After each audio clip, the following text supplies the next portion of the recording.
Good morning, কেমন আছো তোমরা সবাই? আশা করি তোমরা সবাই ভালো আছো। একটা বৃষ্টি ভেজা সকাল নিয়ে আজকে আমি আমার ব্লগটা শুরু করছি। এখন সকাল বললাম তো, ঘড়িতে এখন বাজছে 11টা। তো চলো, বাইরে হচ্ছে বৃষ্টি, আমি এখানে ভাজছি বেগুনি মানে কুমড়ি। তো যেহেতু মুড়ি খাবো, বৃষ্টি যেহেতু ভাবলাম যে একটু তেলে ভাজাই ভেজে নিই, এটা দিয়ে মুড়ি খাওয়া হয়ে যাবে। তো এই আর কি। চলো, বেগুনিগুলো এক লট এখানে ভাজা হয়ে গেছে আর কিছুটা ভাজা হচ্ছে। তো এই তো, চলো মুড়ি টুড়ি খেয়ে নিই, তারপর তোমার সামনে আসবো, ঠিক আছে? তো মুড়ি টুড়ি খাওয়া হয়ে গেছে, এবারে রান্না জোগাড় করবো। রান্না হবে যে ডিমের ঝোল, ভাত আর পটল পোস্ত করব। এই হবে রান্না বান্না, আর চাটনি থাকবে।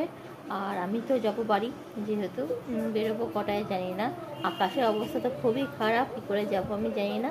আর অনেক দিনের অবসানের পর আজকে এলো রান্না পুজো, তো সেই জন্যই যাবো বাড়ি আর কি। তো চলো, যখন যাব গিয়ে দেখাবো তোমাদেরকে আমাদের কি রান্না হয় না হয়, সব কিছু তোমার সাথে শেয়ার করব। আর এই তো, কালকে তো আমাদের অনেক বাড়িতে আবার পান্তা আছে, কিন্তু আমার বাপের বাড়িতে পান্তা নেই, আমার বাড়িতে গরমই রান্না করতে হয়, এই আর কি। তো কালকে দিলে কালকে দেখাবো। আর আজকে কি রান্না করছে মা না করছে এইটুকুই দেখাবো রাত যখন যাব আর কি। কিন্তু এই যে সকাল থেকে আমার মাকে একা হাতে কাজ করতে হবে, এটাই মানে খুবই কারণ বাড়িতে কেউ নেই তো, মা আর বাপি দুজনকেই করতে হয়। আমি সকাল থেকে যেতে পারলে ভালো হতো, কিন্তু সকাল থেকে তো যেতে পারলাম না। তখন ছেলে ছোট ছিল যখন, তখন চলে যেতাম, যে গিয়ে গিয়ে হাতাহাতি কাজ করতাম। কিন্তু এখন যেহেতু ছেলে বড় হয়ে গেছে না, আর যেতে চায় না। তারপর তোমার দাদাভাই যে ছুটি থাকে থাকে, তো আর এখন বেরোতে পারি না। আগে যখন অফিস বেরিয়ে যেত আর আমি ছেলেকে নিয়ে চলে যেতাম, ব্যাস এই হতো। আর এখন বড় হয়ে যেত না, যাওয়া হয় না বাড়ি। তো যাবো, বিকেলের দিকে যাবো। তো চলো, আর এক বেশি কথা বলবো না, রান্নাবান্না চটপট করে নিই, করে নিয়ে রেডি হবো, হয়ে যখন বেরোবো তখন তোমার সঙ্গে কথা বলবো, ঠিক আছে? বসে দিয়েছি, এখানে বসেছি ডিম সেদ্ধ 4টে, আর ডিমের ঝোল হবে। আর চলো, এখানে প্যাকেট বার করলাম, প্যাকেটের মধ্যে আছে ওল আর পটল আছে। ওলটা যা করবো না, পটল আলু পোস্ত তরকারি করবো আর টমেটো চাটনি করবো, ব্যাস এই হবে রান্না বান্না। তো চলো ঝটপট কেটে নিই।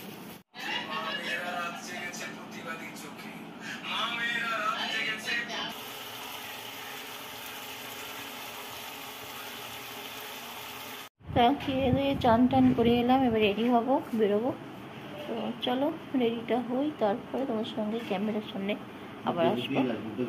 চুলটা পুরো ভিজে, আর সাজুগুজু করবো, সেটা করার কোনো নেই, কারণ উপরে আবার ছেলে বন্ধু এসছে, দেখি ফোন করে ওদেরকে তারাই। এই তো, তো সাজুগুজু করে পরে আসছি। এই তো বেরিয়ে পড়েছি, এখন ঘুরিতে কটা বাজছে, 5টা 5-10 মতো হবে। তো অনেকটা দেরি হয়ে গেল, তো চলো যাওয়া যাক। মুক্তি খাবো বাপির কাছে, বাপির কাছেও খাবো, মায়ের কাছেও খাবো। এই তো কী করবো।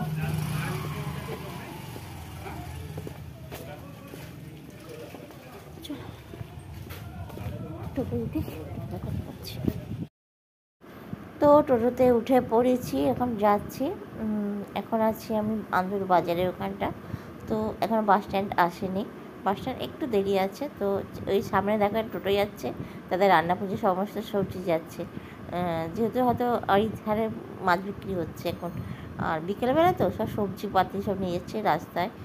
তো ওই টোটোটা করে দেখছি যে প্রচুর সবজি নিয়ে যাচ্ছে রান্না পুজোর জন্য। তো এখন কেন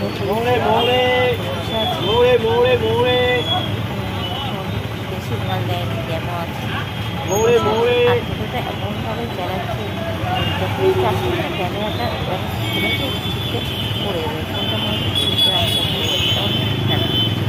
তো এখানে বসেছে আর সব কিছু গান বাজছে,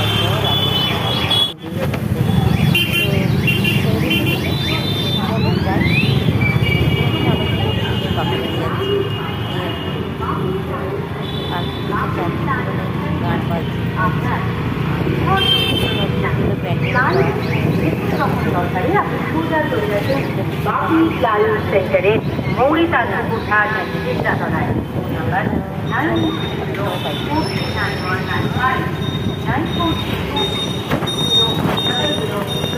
তো বাড়ি অনেকক্ষণ চলে এসেছি, তোমাদের সাথে শেয়ার করা হয়নি। তো কী রান্না করছে না রান্না করছে সেটা আমি এখন দেখাতে তোমাদের পাচ্ছি না, কারণ যেহেতু ঠাকুরের রান্না হচ্ছে এখন ওখানে। তো সেজন্য আমি দেখাচ্ছিলাম, তোমাদেরকে পরে দেখাবো যখন রান্না পুরো শেষ করে যাবে তখন আমি দেখাবো। সেটা আমার মনে আছে, তোমাদেরকে সঙ্গে সেটা আমি শেয়ার নিশ্চয়ই করবো। তো গানটা তো সেটা মনে আছে আমার, তো তোমাদের সঙ্গে সেটা শেয়ার করে করবো। তো এখন আমি সেটা দেখাতে পাচ্ছি না। তো এখানে আমি এখন ভাত বসিয়েছি, সেটা গ্যাসের মধ্যে ভাত বসিয়ে দিয়েছি। এটা ঠাকুরের ভাত না, এটা মানে আমরা খাবো যেহেতু আমাদের ভাত হবে, সেই জন্য আমি এখানে ভাত বসিয়ে দিয়েছি। তো চলো পরে আসছি আবার তোমাদের সঙ্গে কথা বলতে। এখন আর বেশ কিছু কথা বলছি না, খুব আস্তে আস্তে করে। আর এখানে গান চলছে, কোনো কথা বলতে পারছি না আমি। তো চলো পরে। গুড মর্নিং, আজ হচ্ছে নেক্সট দিন। তো আজকে হচ্ছে বিশ্বকর্মা পুজো, সবাইকে বিশ্বকর্মা পুজোর শুভেচ্ছা জানাচ্ছি। এখন হচ্ছে আমাদের মনসা পুজো। আর এই হলো মায়ের আমার ঠাকুর ঘর। তো এখানে দেখো মায়ের কত ঠাকুর। আর তোমাদেরকে আমি কালকে কিছু শেয়ার করতে পারি না, কারণ আমাদেরকে নিয়ম আছে এসব দেখাতে নেই। এখানে মা ওই ঠাকুরকে ভোগ দিয়েছে।